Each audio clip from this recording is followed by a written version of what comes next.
Hanggang po sa dumating ang masasabi ko pong matinding pagsubok sa pananampalataya ko sa Diyos. Way back 2013 po noon, tinamaan po kong ligaw na bala sa likod. Tinamaan pala yung right kidney ko.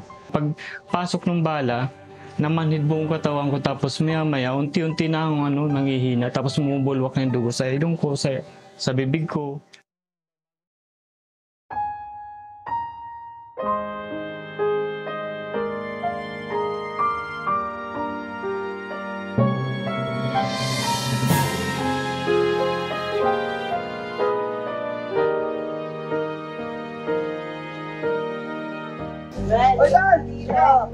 Ano yan? Palagi ka na busy sa amin, nakakalimutan mo na kami.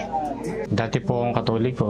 Ang alam kong vision time namin, tinitikman ko pa kandila akong pinagtatawanan ng mga kaibigan ko. Yung naging bisyo ko lang talaga nung araw, nakakayaman is babae. Nagsimula yung makilala ko yung MCGI, noong time na nagkaroon po ng lokal sa aking pinagtatrabahuan. Ako pa po naging wave kung bakit naging lokal yun. Ang araw po, mag-i-inquire lang po sana kami sa pinapaupahan niyo po. Ayaw po, tamang-tama po ang dating mo. Talagang pinaupahan po namin talaga yan. Ang mga po kasi gagawin po sana naming lokal. Mga taga-dating daan po kami. Alam ko sa Tondo talagang halos majority ng tao dito yung mga Sangganoy. Kaya lumaki po ko dito na pagdating ng alas 6, riot ka agad eh. Kaya yung taka ko nung magkaroon ng lokal, bata, matanda, babae, lalaki. Pag dumadaan at nagkakataon ng duduon ako, lahat sila yuyuko, bibigay galang, makikiraan. Lalo na pagka matanda, senior citizen, dadaan sa harapan ko, magbibigay galang. Minsan may mga pagkakataon, yumuyuko pa. Grabe, extraordinary itong mga tao na ito. Hanggang sa nag-opening po sila ng doktrina, out of curiosity po na kung bakit gano'n ang mga behavior ng mga kapatiran doon sa MCGI. Umikat po ako. Tuloy-tuloy po yung doktrina na yun. Hindi ko namamalayan, natapos ko na pala hanggang sa awat tulong ng Diyos na bautismo po ko noong August 27, 1999. Ang naalala ko pa noon, ang trabaho ko, kung kailang Sabado, doon po maraming trabaho. Ang pananampalataya ko noon, ang bahala na siya kung tatanggalin man ako sa trabaho, mapapalitan naman yun. Mahirap yung ang Diyos ang nawala sa'yo, wala nang may papalit po doon. Bakit hindi ka na naman pumasok nung Sabado, Bogi? Boss, pasensya na po kayo. Hindi na po ko pagpaalam po sa inyo. Pasalamat po kami. Bakit? Anong pasalamat ba yan? Boss, yun po yung ginaganap po namin tuwing Sabado. Yung papasalamat po sa Diyos. Gawa ng pong sa loob ng pong isang linggo na pag-iingat po sa amin. Yung pong paraan po namin para makabayad ng utang loob sa amin. Kaya awat tulong na nalagpasan ko yung mga pagkakataon na yung salamat sa Diyos. Hanggang po sa dumating ang masasabi ko pong matinding pagsubok sa pananampalataya ko sa Diyos. Way back 2013 po noon, tinamaan po kong ligaw na bala sa likod. Tinamaan pala yung right kidney ko. Pag pasok ng bala, namanhid buong katawan ko, tapos maya-maya, unti-unti na akong nangihina, tapos bumubulwak na yung dugo sa ilong ko, sa bibig ko. Nung bago po ako mawalan ng malay, sabi ko, Panginoon, iligtas nyo lang po ako, patatawarin ko na po ang gumawa nito sa akin. Kinabukasan magising po ako, may 8 hose po nakakabit sa katawan ko.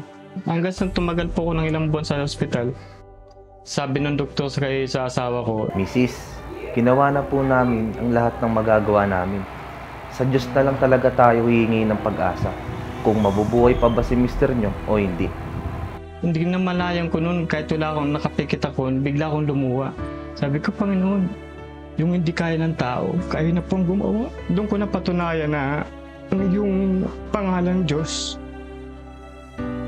pag tinawag mo yan, makapangyarihan talaga. Kasi nga,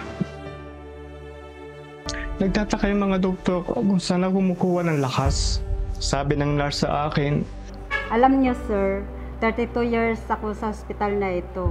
Pero ngayon lang ako nakakita na operahan na 5 beses pero buhay pa. time na po na yun, after ko po makarecover, 6 months po akong dinistinuan ng isang manggagawa sa aming bahay. Nahiya po ako nun sa Diyos kasi nga, imbis na dumistino yung manggagawa sa lokal, sa akin lang po napupunta. Kaya sabi ko nun, pagkaloobin ng Diyos na talagang total recover na po ako, babawi po ako. Kinausap po agad yung destinong manggagawa sa aming lokal. Sabi ko, gusto ko po sana humingi ng destinong individual, yung mga kapatid na hindi na kayang dumalo sa lokal. Ay, opo, loobin ng Diyos, kapatid na Bonnie, kailangan natin ng maging individual sa mga kapatid. Puntahan mo po loobin yung kapatid na polis na retire na. Yung kapatid, mayroon pong asawang bedridden. Ako rin pong kinasangkapan na maging dumistino po doon sa asawa niya. Naanib po yun. Sabi ko, Panginoon, ano po ba ang pwede kong mga magawa para makaganti? Pagka may mga karaban, mga pangaya, hindi po ako nawawala sa mga pagkakataon na yun. Naging mainit din po ako sa pag-awit ko sa lokal. Bilang ko-observan po, sa pagdadalaw lalo na sa mga kapatid.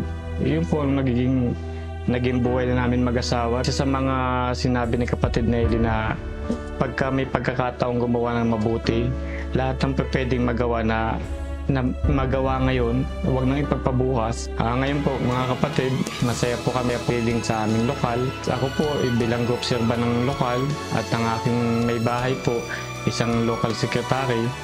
Ang aming kaisa-isa pong anak, may asawa na po siya at kapatid na rin. Hanggang sa yung isang kapatid ko po sa laman, awat tulong ng Diyos na anib na rin po sa ating pagsasama-sama. Salamat po sa Diyos. Mga kapatid, sana po kung makakaranas man po tayo ng mga pagsubok sa buhay, mga kahirapan man yan, yung pangalang Diyos po, yun lang po ang tatawagin nyo. Sapat na po yun mga kapatid. Ako po si kapatid na Bonifacio Ludovice at ito ang istorya ng aking pananampalataya. Salamat po sa Diyos.